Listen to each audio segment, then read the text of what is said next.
Suomen Yle Radio, Dervangan jättiläistadion ja täällä Immo. Kuten ammoin profeetta Elialle, joka istui Jordan virtaan laskevan Keritinojan tykönä, toivat kaarneet leipää ja lihaa aamuin ja illoin, on Suomelle, Elmolle ja Kainalniemelle tullut kultaisia mitaleja. Eilen illalla hän saavutti kerroshypyissä erinomaisen persoonallisilla volteillaan ja leiskautuksillaan ylivoimaisen ykkössijan.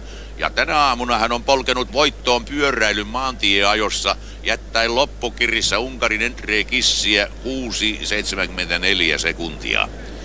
Ja juuri tällä hetkellä valmistautui Elmo viimeiseen heittonsa keihässä. Keihäskilpa menetti osan jännityksestään Unkarin Endre Kissin paiskattua heti ensimmäisellään 98-16, jolla lukemalla hän sanallaan sanoen löi luun kurkkuun kilpakumppaneilleen. Unkarilaisilla on kolmoisjohto. Toisena Sandro Pulyka-Kakast 9,4,31 ja kolmantena Imre Koksis 9,3,80. Elmo on neljäntenä hänelle vaatimattomalla tuloksella 88,08. Näinköhän jälleen kerran käy, että keihäskulta matkaa Unkariin. Peukut nyt pystyyn siellä vastaanottimien ääressä. Elmo on jo vauhdinottoradan päässä.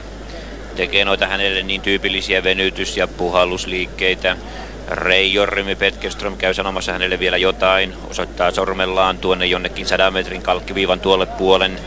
Elmo nyökkää, sylkäisee, huojuttaa vielä ruumistaan. Ja nyt lähtee! Elmo räjähtää vauhtiin. Ristiaskeleet, veto, voimakas veto. Keihät lähtee hyvässä asennossa. Ehkä hieman liian korkealla. Ei sentään! Tulee hyvä heitto! Kaamea heitto! Pitkälle menee! Menee yli 100 metrin! Ja heitto on hyväksytty. Valkoinen lippu heilahtaa. Valtava heitto. Käsittämätön heitto. Heittojen heitto. Noin 106-107 metriä. Suomen keihäskunnia on pelastettu. 106-79. Uusi maailmanennätys. Elmo on ensimmäisenä ihmisenä maailmassa rikkonut 100 metrin maagisena pidetyn kalkkiviivan. Vaikka näissä Dervangan kisoissa järjestelyt eivät ole sujuneet lähes tulkoonkaan moitteettomasti, toimii koneisto ainakin vauhdikkaasti, mitä tulee palkintoja jakoon. Tuolla jo Elmoa ja Endre Kissiä ja Sandro Pulyka-Kakastia johdattelee Roteva. Ilmeisesti kansallispukun pukeutunut neitonen kohti palkintopallia. Ja kuten kenttäkulutuskin kertoo, alkaa seremonia protokolaire.